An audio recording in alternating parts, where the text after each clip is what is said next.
Bapak Ibu, kita mulai tentunya dari kajian ini dan semua kajian yang sifatnya agak-agak ilmiah, apalagi ilmiah ya.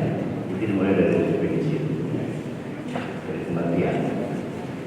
Nah, saya mengambil definisi ini dari tulisan Abdurrahman Abanakah, ya, yaitu tentang takdir dan kitab tauhid yang ditulis oleh Abdurrahman Abanakah itu.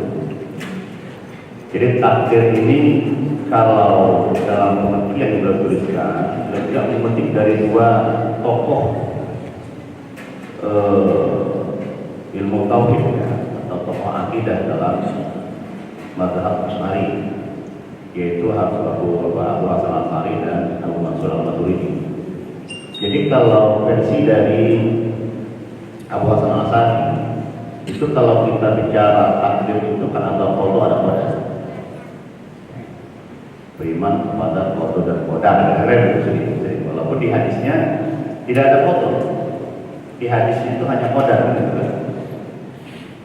Dari mulai bilang mulai kita sampai dengan akhir waktu minu bil qadari, dan kau beriman kepada qadar Allah. Di hadis tidak ada qada Allah, tapi di hadis itu ada qadar khairi wa syarri, maupun yang baik maupun yang buruk. Beriman itu semua ada. Makanya ada keliru bagi saya, ada orang mengatakan begini, memang bahasa ini untuk Indonesia kita orang timur ini kedengarannya bagus. Mohon maaf gitu. Di akhir biasanya MC di akhir dia bicaranya. Kita telah menyelesaikan rangkaian acara kita maksud sebagai MC. Apa yang baik itu datang dari Allah, tapi yang buruk itu datang dari saya. Soalnya dia bisa menciptakan keburukan itu. Jadi masalah gitu. Iya kan? Sering kita dengar gitu. Yang baik-baik datang dari Allah, sedangkan yang buruk dari sendiri. Ini kan persoalan beriman. Kalau kita menyatakan iman kepada takdir, pada takdir Allah itu kita mengimani tu'minu billah sampai tu'minu bi qadari khairihi wa syarrihi min Allah. Mau yang baik, yang buruk itu dari Allah. Lalu MC mengatakan yang baik-baik itu dari Allah, yang buruk itu dari saya sendiri. Nah, ini kan secara tidak ya, memang dari bahasa mungkin kita menganggap ini biasa saja ya, bahasa orang timur begitu. Tapi dari sisi akidah ini jadi masalah. Berarti ada sesuatu yang terjadi di luar pada Allah. Ini jadi masalah itu. Oke, baik ya. Jadi ini kita lari pada definisi lagi. Nah, definisi dari Abu Hasan Asy'ari itu menyatakan bahwa qada itu adalah perencanaan Allah di alam azali. Sedangkan takdir itu adalah perwujudan yang direncanakan itu di alam ini. Nah, kebalikannya dari itu, kalau Abu Mansur Al-Maturidi mengatakan kebalikannya. Qadar itu adalah perencanaan Allah di alam azali. Qada itu adalah penciptaan alam, ya apa namanya, di alam yang diciptakan. Seperti beliau itu di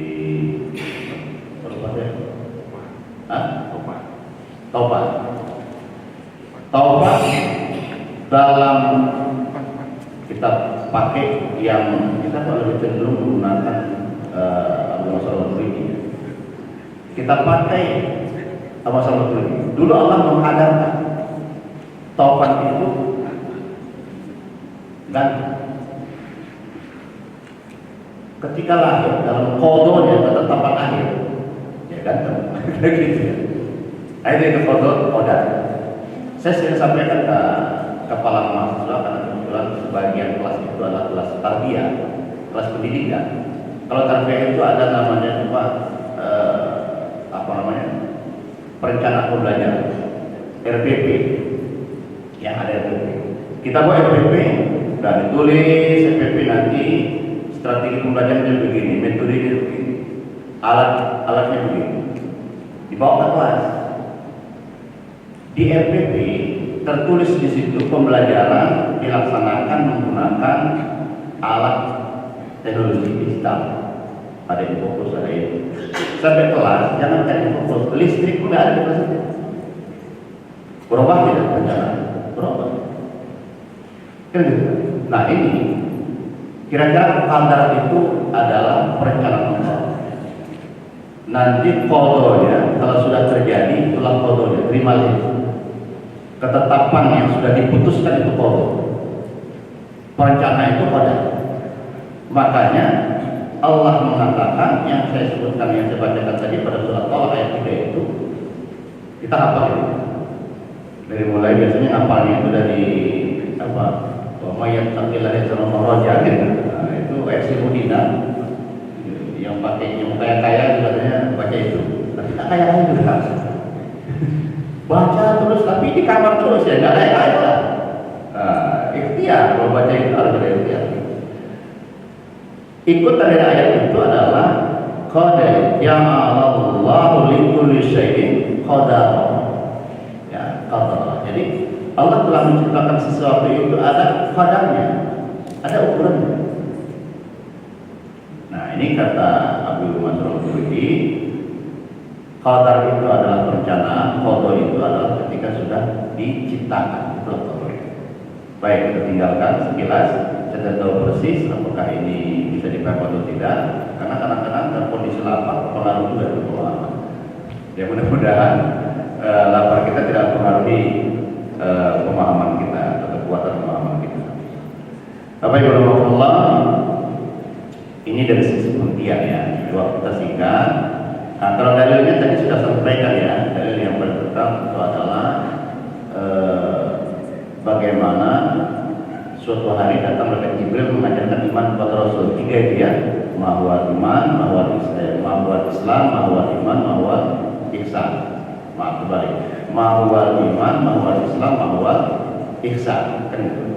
Jadi apa itu iman, apa itu Islam, apa itu ihsan. Nah, jadi Rasul mengatakan bahwa ya iman itu atau minabillah, malaikatihi, wa kutubihi, wa rusulihi, wal yawmil akhir, wa qadarihi. Dan qadar, jadi qadar atau takdir kepada takdir Allah itu adalah beriman kita yang benar. Memang di dalam Al-Quran tidak ada beriman kepada takdir. Ya, dalam Al-Quran kalau ada orang yang mengatakan ada itu beriman kepada takdir Allah, ya berarti dia ingkar sunnah. Sudah itu, susah itu. Ya, karena kalau orang tidak ingkar sunnah pasti dia mengimani adanya takdir Allah. Nah, kemudian selanjutnya itu tadi riwayat dari Bukhari Muslim yang muttafaq alaih. Ada riwayat dari Ahmad bahwa semua kita ini Allah ciptakan, kalau nenek moyang kita Adam itu kan dari sari tanah. Kalau kita 40 hari dalam bentuk nutfah, 40 hari dalam bentuk alaqah, segumpal darah. Nutfah itu ya percampuran ovum dan sperma, kan gitu ya. Kemudian itu menjadi alaqah. Alaqah ini diteliti belakangan. Ini luar biasa ilmunya Al-Quran. Dan itu betul belakang. Alaqah itu bahasa Arabnya artinya kan sesuatu yang bergantung. Ya, alaqah itu sesuatu yang bergantung bahasa Arab. Ternyata kalau Rasul mengatakan bahwa penciptaan kita ini dimulai dari nutfah alaqah yang bergantung, rupanya ada darah yang bergantung di dinding rahim. Ya kan? Maka itu disebut alaqah. Nah, dulu kita alaqah segumpal darah kan? Kita harus segumpal darah.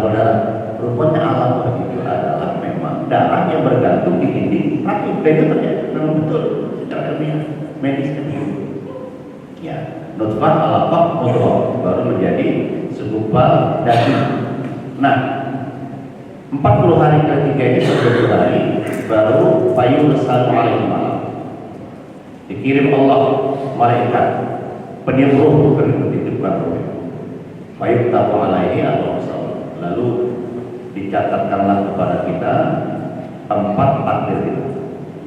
Berapa? Ada 4. Kamu besar. Nah, yang pertama apa yang ditakdirkan ke yang 4 itu tadi? rezeki kita, ajal kita, amal kita, bahagia atau sengsara. Empat. Jodoh nggak ada. Saya sering tanya juga sama mahasiswa ya kalau menjadi kopi. Dulu apa yang dicatatkan dengan takdir Allah ketika anak ada dalam lahir?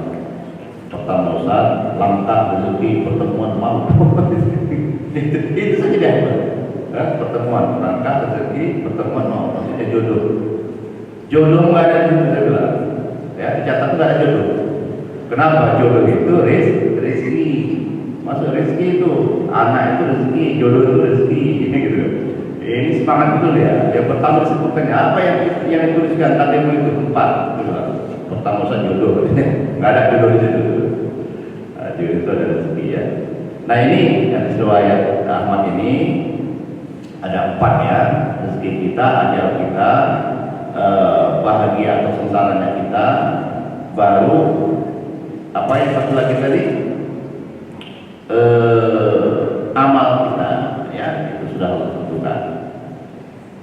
Walaupun nanti akhirnya orang bertanya, kalau ditentukan rezekinya sangat lah kita kerja lagi, capek-capek, lihat juga ini, dan tentukan rezekinya. Nah itu hal yang lain lah, betul-betul perlu diskusi itu. Nah kemudian bagaimana cara kita menghadapi takdir Allah?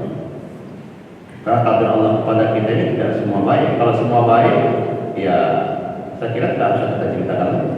Kalau takdir baik tidak perlu diceritakan, nikmati saja. Nah kalau takdir baik, nah takdir buruk ini jadi masalah.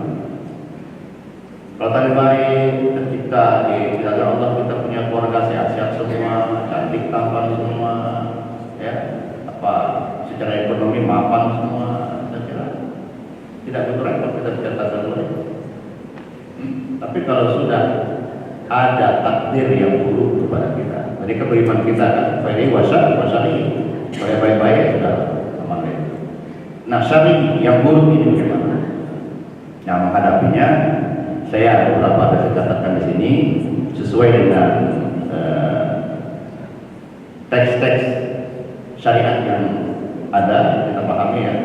Pertama tentu yang paling sering diucapkan orang menghadapi takdir Allah yang buruk itu sabar. Jadi sabar itu apa? Sabar itu adalah tawakal, apa namanya? Ikhtiar menghadapi sesuatu sembari tawakal itu sabar. Jangan sabar itu Allah ciptakan kita miskin. Tolong enggak berusaha kalau kaya, ini dalam takdir kalau miskin begini aja, duduk saja di sini. Ya, itu enggak, tak betul. Sabar itu adalah ikhtiar terus menerus mencari jalan-jalan terbaik untuk kehidupan ini, untuk dirinya, dan diakhiri dengan tawakal kepada Allah. Itu sabar. Tidak boleh kita memahami sabar itu dengan apa namanya pemahaman yang pesimis, pemahaman yang apatis. Itu bukan sabar versi umat Islam. Jadi ikhtiar kita menghadapi sesuatu yang tidak baik, saya itu tawakal kepada Allah. Ya. Jadi saya kira kata kunci dari sabar itu. Dan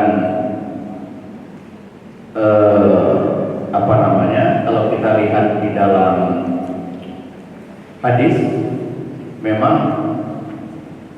sabar ini membicarakan yang tadi. Ketika terjadi peperangan perang Badar, perang Uhud, itu salah seorang yang meninggal, yang syahid di perang Uhud itu ada Hamzah, paman Rasul. Ada Mus'ab bin Umair. Itu sahabat sekaligus ya masih muda, masih berumur masih muda.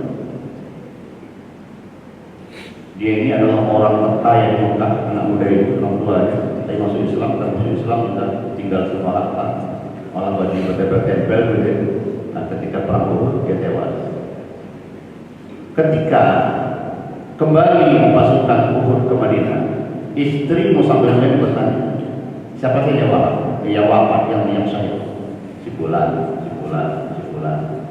Akhirnya tersebut suaminya menjerit, ya Pak, menjerit. Rasul mengatakan apa? Kata Rasul, dia menangis. Karena memang Allah ternyata ciptakan dalam hati istri kita tuh Pak. Ini Bapak harus perhatikan istri nanti. Ternyata Allah telah ciptakan, kata Rasul, dalam hati setiap istri itu ada kamar untuk suami. Berarti ada juga kamar untuk selingkuhnya tidak, yang diberi pahami. Ada kamar, kata Rasulullah, khusus untuk suami. Sehingga kalau suaminya wafat, meninggal atau kecelakaan atau apapun lah, itu dia pasti terguncang habis, terguncang luar biasa. Itulah istri. Jadi kalau ada dengan istri nanti suami kecelakaan atau apa, dia panik, itu biasa. Karena Allah ciptakan dalam hati seorang istri itu, kata Rasul, ada kamar khusus untuk suami yang tidak bisa diisi dengan siapapun. Nah, kalau sesuatu daripada suaminya, dia panik.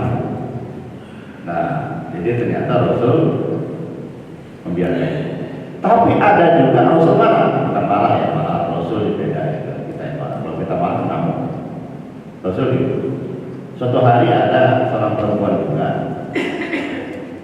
wafat, nah. Dia nangis luar biasa. Sampai ke nangisnya dia tidak tahu lagi siapa yang hadir. Rasul mengatakan, ittaqillah wasbiri. Bu, bertakwalah kepada Allah dan bersabarlah. Apa kata perempuan itu? Pergi dari sini. Kau tak tahu bagaimana perasaanku sekarang. Dia tak tahu dia datang ke Rasulullah. Tak tahu dia. Kenapa? Orang kalau sudah ditimpa musibah, bahasa anak-anak Medannya, sabar itu ngomongkan yang mudah, tapi memperlakukannya, menerapkannya itu luar biasa. Sampai tadi yang saya katakan, orang ini pun tak tahu dia siapa yang datang, siapa yang bicara dengan dia pun tak tahu dia. Nah, ketika Rasulullah sudah berlalu, ada yang cerita, tadi yang senggak memarahi itu Rasul itu gara-gara begitu. Nah, sahabat ini pun, perempuan ini pun ya merasa malu, merasa kesal dan bagaimana, menyesalkan, dia datang kepada Rasulullah. Apa kata Rasulullah? Wahai ibu, innamas sabru fi zilmatil ula. Sesungguhnya sabar itu memang berat, tapi sabar itu adanya di pukulan pertama. Sabar itu dikatakan sabar kalau kita mampu mengembalikan semua ini kepada Allah, istilahnya tawakal kepada Allah secara baik pada momen awal kejadian musibah itu terjadi. Momen awal sesuatu yang menyakitkan itu terjadi. Mampu tidak? Itu hanya mampu kalau dengan iman. Kalau tak iman, makanya kata Rasulullah, ajaban li amrul mu'min. Sungguh mengagumkan urusan orang beriman. Kullu amrin lahu khair. Bagi orang beriman, semua urusan baik yang baik maupun yang buruk bagi dia baik semua. Tidak ada yang buruk.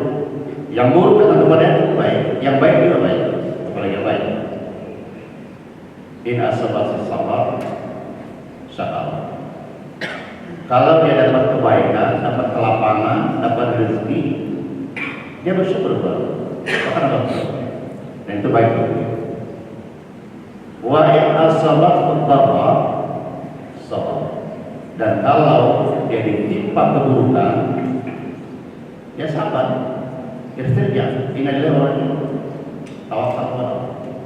Kalau itu bisa dilakukan di awal kejadian, maka itu baik.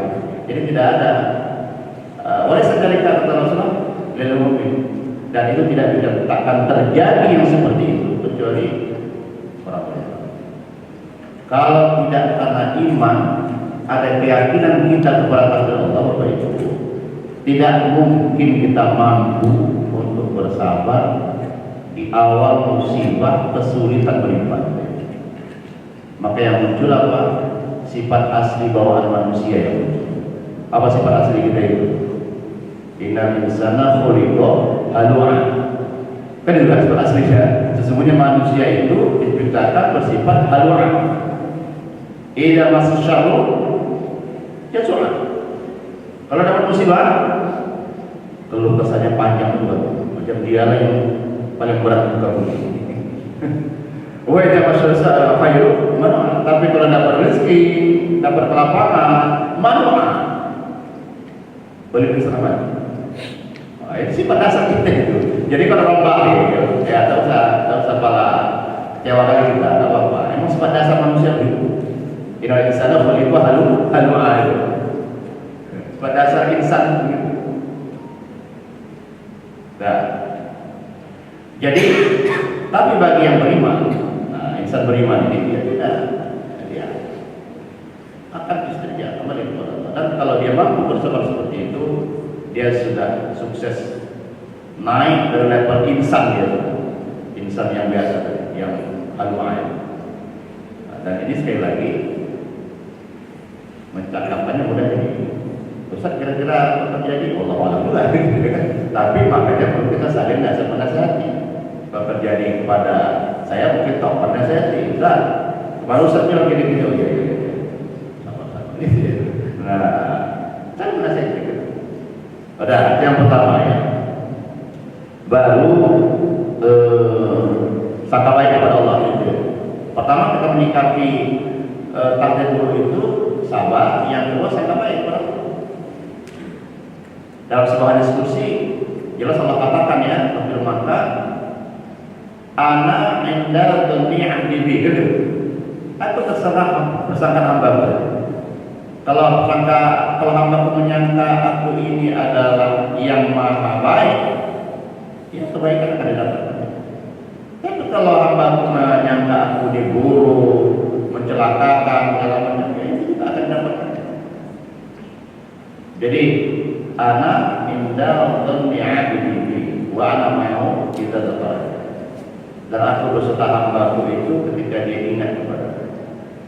Idza dzakarani bi nafsi, dzakartu bi nafsi.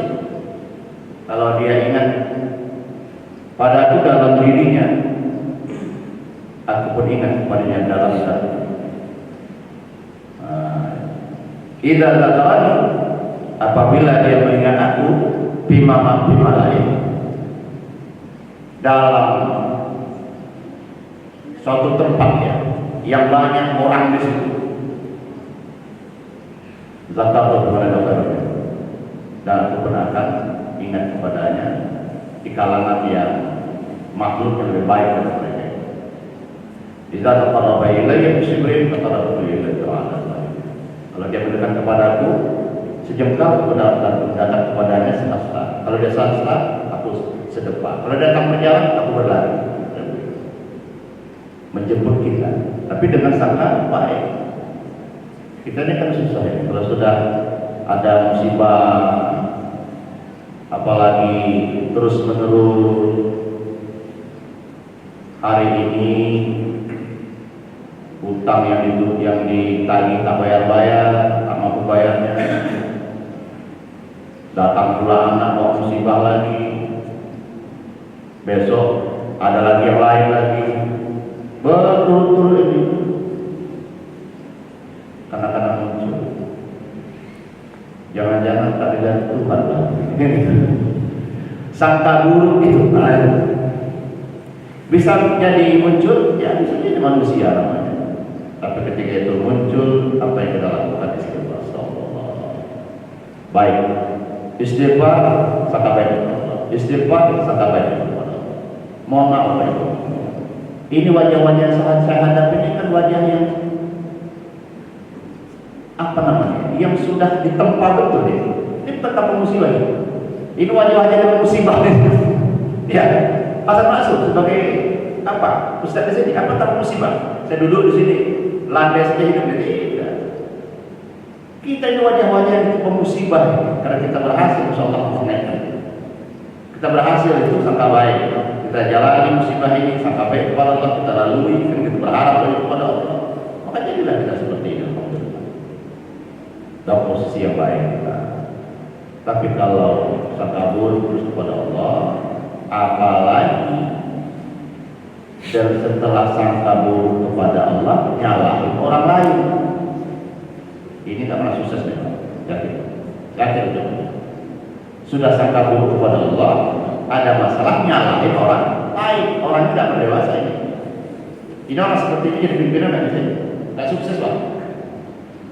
Tapi ya sangka baik kepada Allah, ada masalah selesaikan dengan baik, yakin Allah mau membantu, insya Allah dia sukses. Yakin sukses. Saya ulang lagi. Ada masalah dalam jabatan, dalam pekerjaan, sangka baik kepada Allah, ikhtiar saya katakan sabar tadi, ikhtiar termaksimal, sudah jangan pernah salah Allah. Mungkin ada evaluasi diri, makanya muhasabah kan, di mana salahnya, di mana keliru. Orang seperti ini dihebatkan menjadi pimpinan terbaik. Tapi kalau sudah ini kan salah, ini salah, itu Pak berat di dalam. Jadi pimpinan itu berat.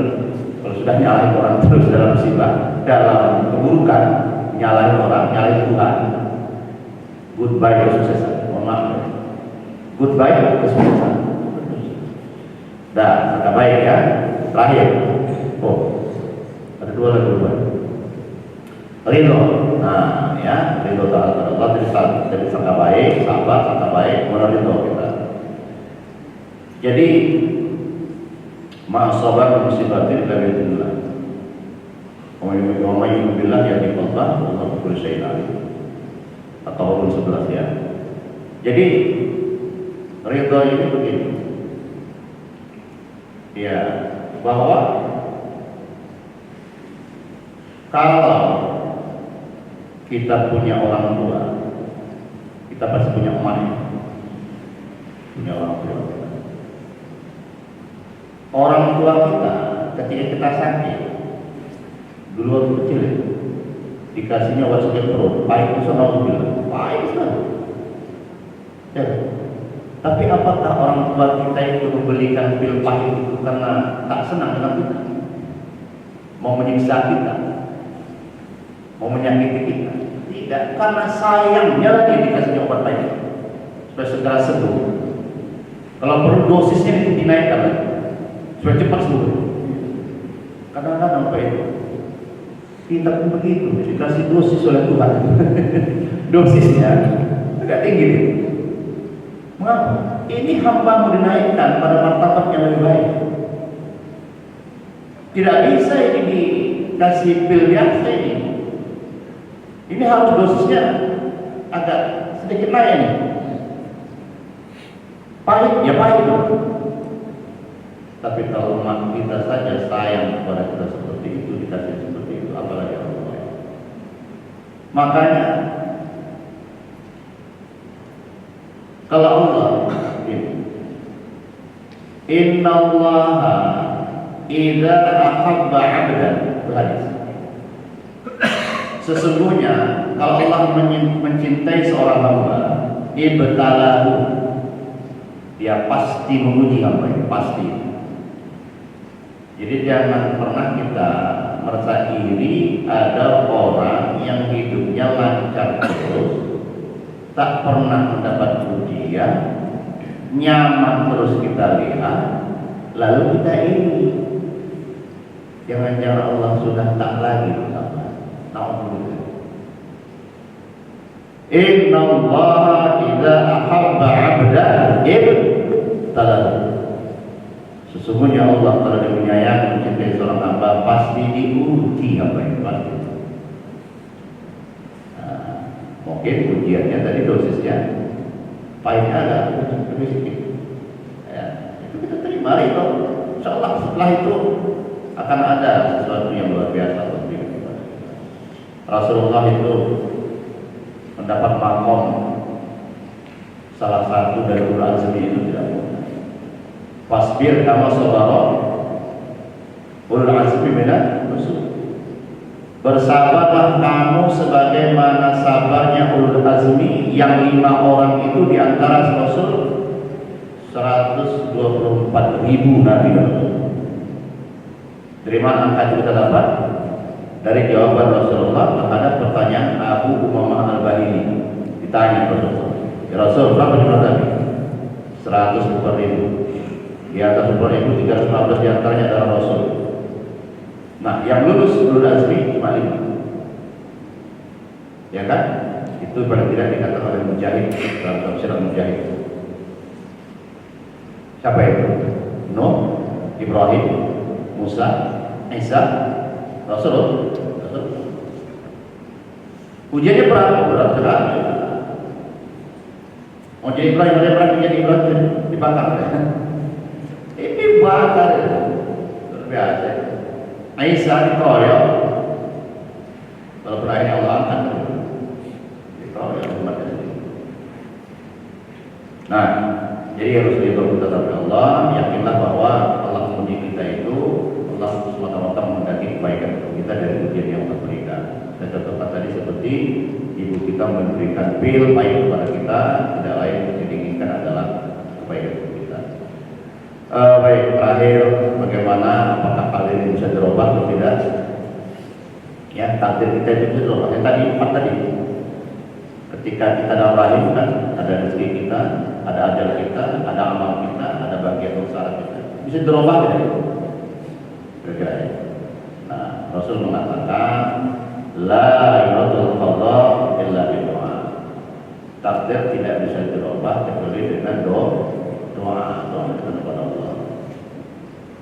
Ya, Allah mengatakan yang Allah mayasya wa yuthbit indahu kita. Jadi Allah punya hak prerogatif berbahasa kita. Allah berkuasa untuk menghapus takdir kita yang telah dicatatkan, yang telah direncanakan. Dan Allah berhak menetapkan takdir yang sudah direncanakan. Indah kita, karena catatan itu ada di Allah. Makanya Rasulullah mengatakan, la yurdu doa illa doa. La yurdu qadar illa doa. Tidak bisa dirubah dari itu kecuali dengan doa. Makanya berdoa terus kita. Doa. Ya, walaupun doa kita ini kadang-kadang belum terlihat hari ini. Rasul mengatakan, Innallaha yastajibu doa. Sesungguhnya Allah mengabulkan setiap doa. Atau pada hal lain, ma min rajulin yad'ullah bi du'ain illa ustajaba. Tidak ada satu orang pun yang berdoa kepada Allah dengan satu doa saja, tapi Allah akan kabulkan. Tapi mengabulkan doanya ada 3 caranya dalam Islam. Pertama, ada imma ayyu'ajjala lahu fid dunya. Ada kalanya dikabulkan di dunia ini. Wa imma ayyaddakhara lahu fil akhirah. Ada kalanya doa kita itu tidak dikabulkan di dunia ini, tapi Allah tunda sampai di akhirat. Wa atma ayyukaffara anhu min dhunubi. Dan ada kalanya doa kita itu Allah tukar dengan mengampunkan dosa kita. Jadi yang penting kita doa terus. Yakinlah doa diijabah, tapi Allah yang Maha tahu apa yang terbaik. Asa antakrahu syai'an wa huwa khairul lakum. Boleh jadi kamu tidak menyukai sesuatu padahal sesuatu baik bagimu. Wa asa antakrahu syai'an wa huwa syarrul lakum. Dan boleh jadi kamu menyukai sesuatu tapi Allah padahal itu buruk bagimu. Wallahu ya'lamu wa antum la ta'lamun. Allah yang tahu kebutuhan kita, jangan ajari Allah. Wa antum la ta'lamun, karena kita tidak tahu apa yang itu kita tidak tahu. Allah yang Maha tahu. Maka saya ulangi lagi, jangan ajari Allah untuk menentukan mana yang baik dan buruk untuk kita. Yakinlah semua kata Allah itu baik. Cuma kadang-kadang kadar akal dan perasaan kita yang masih lemah sebagai hamba ini protes terus. Ini masalahnya. Ya Allah kok gini kali. Nikmati takdir Allah, insya Allah. mohon maaf kalau agak jelek sedikit, akan lagu PDT ya. Indah pada akhirnya. Ada itu lagunya itu kan, akan indah pada akhirnya. Insyaallah. Baik, warahmatullahi wabarakatuh. Mungkin yang dapat saya sampaikan dalam kesempatan hari ini sudah jam 9:23 di jam sampai ya. Nah, saya kira kalau ada pertanyaan silakan. Sampai jam berapa kita coba? Sudah pas. Oh, udah pas, oh ya. Jadi nggak ada pertanyaan ini, kira-kira kalau sudah apa terkait dengan waktu kerja kita juga ya. Oh ya, ada satu ya, silakan. Boleh ya, boleh tempatnya. Satu ya. Ya. Oh iya, boleh. Ini untuk saya. Buat pertanyaan, saya pikir habis. Maaf ya, bercanda ya. Seberapa besar pahala amalan hati? Apakah pembatal amalan hati itu? Oh ya, baik. Ini agak menyimpang sedikit dari materi kita ya, tentang hati ya. Jadi Bapak Ibu rahimahullah, bahwa pertama begini, saya bicara hati sedikit. Ala fil jasadi mudghah, bahwa dalam jasad kita ada mudghah, ada darah. Idza soluha sairu amali. Kalau segumpal darah ini baik, baiklah amal ibadah kita, baiklah semua perbuatan kita. Wa idza fasada sairu amali. Tapi kalau dia buruk, maka buruklah semua amal ibadah kita, perbuatan kita. Allah ya Allah. Ketahuilah itulah hati ya, itu hati. Jadi hati ini luar biasa. Nah, yang kedua, amal hati. Begini, sebelum masuk ke amal hati, amal fisik berpengaruh kepada hati. Saya ingin bahas itu dulu. Suatu hari Rasulullah menjelaskan tentang kondisi hati. Kata Rasul, setiap amal perbuatan dosa yang kita lakukan, maka ada satu bintik hitam di hati kita, kan begitu? Ini sebelum amal hatinya, karena kalau hatinya rusak, kemana lagi susah mengamalkannya. Setiap dosa yang kita lakukan, maka ada satu bintik hitam di hati. Bintik hitam itu akan terhapus hanya dengan satu cara. Apa itu? Istighfar. Terus. Ampun. Ada satu kejadian yang mungkin hari ini kita rasa kurang pas dalam ajaran Islam, menanggung nilai buruk atau dosa, nempel ya. Istighfar. Itu cara kita membersihkan hati seperti itu. Nah, lalu hati yang sudah bersih inilah yang bisa kita harapkan tadi punya amal. Ya, sampai akhirnya nanti Allah melihat, kata Rasulullah, innallaha la yanzuru ila suwarikum wa amwalikum. Allah tak melihat fisikmu dan hartamu, walakin yanzuru ila qulubikum wa amalikum. Tapi Allah lihat itu adalah hati kita dan amal perbuatan kita. Maka hati yang beramal,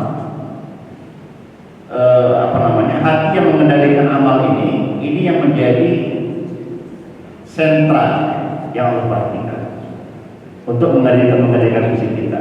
Lain lagi dengan amalan hati. Amalan hati berbayar jika kau. Nah, tetapi bisa sangka baik dan banyak amalan hati. Saya tidak tadi tak bisa dibuka lagi nih, karena terus ya dengan password mungkin bisa dia Pak, biar saya baca lagi. Oh iya.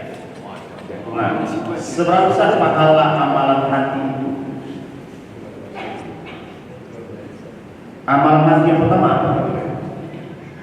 Nah, apa amalan hati yang pertama? Amalan hati yang pertama adalah beriman. Itu. Makanya iman tak perlu niat. Iman perlu niat. Iman tak perlu niat. Kalau ada orang yang beriman malah imannya bermasalah. Saja aku beriman kepada Allah. Iman tak boleh diniatkan. Berarti kalau sebelum dia niat itu berarti tak beriman kan? Itu masalah. Maka iman tidak perlu diniatkan. Maka amal hati yang pertama dan terbesar adalah iman. Ya. Dan iman itu nanti yang mengatur sampai ke lisan. Itu yang utama ya, amalan hati kita ini, yaitu iman kepada Allah. Nah, yang kedua, setelah iman kepada Allah, baru ada amalan-amalan lanjutan. Kalau amalan lanjutan itu baru nanti ada dibagi-bagi, ada nanti akhlak, tasawuf amali, amal, berzikir, itu amalan hati. Ada amalan hati yang sederhana, ada. Bisa masuk surga ini, bisa. Apa itu? Baik sangka. Baik sangka, itu ada. Kan suatu hari pernah, ya ini sedikit ditambahkan. Ini sedang apa ini? Sedang di Masjid Nabawi itu, Rasul sedang duduk lagi itu. Kata Rasul, sebentar lagi akan masuk ahli surga dari itu. Masuklah seorang laki-laki bawa sandal kan juga, sepasang sandal yang dari jenggotnya berjatuhan air tutup. Dilihat sahabat, lalu dari surga. Nah. Besok kata Rasul, nanti sebentar akan masuk ahli surga dari itu. Masuklah orang yang sama dengan model yang sama, bawa sandal dan berjatuhan masih air wudhu dari jenggotnya. Hari ketiga, Rasul bilang akan masuk ahli surga dari pintu. Masuk lagi orang yang sama dengan model yang sama. Nah, ketika itu Amr bin Abdullah bin Amr penasaran, apalah amal kamu? Kok bisa ahli surga? Ikut dia ke rumah, terkenal sekali. Sampai ke rumah sahabat ini, dia bilang, aku mau nginap di rumahmu ini. Apa kira-kira terangan sebab kamu nginap di sini? Enggak, aku bertengkar sama ayahmu. Bertengkar, apa bilang? Oh ya udahlah, kalau disuruh nginap di sini. Ya, dilihatnya sahabat yang malam. Apakah tahajudnya panjang ya, atau puasa? Siang nggak puasa? Malam nggak tahajud, nggak ada tahajudnya. Cuma dia berbaring, kalau dia baring lambung kanan, kalau dia putar, dia baca, berzikir ya, subhanallah, Allahu Akbar. Asal dia miring ya, berzikir.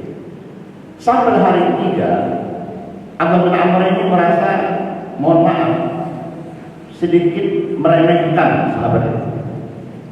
Masa ahli surga kayak gini, lah, aku kita akan tahajud, kita akan tahajud, kira-kira begitu. Nah, lebih bagus lah aku dari sahabat ini. Kalau dia ahli surga, aku pastilah ahli surga, kira-kira begitu. Nah, lalu dia cerita hari ketiga, dia permisi. Wahai sahabatku, aku sebetulnya tidak bertengkar sama ayahku. Cuma Rasul bilang, kau ahli surga, maka aku ingin meniru amalmu. Apa yang kau amalkan supaya aku bisa semakom denganmu paling tidak. Kira-kira begitu. Kata sahabat ini enggak ada yang amalkan, itulah yang boleh.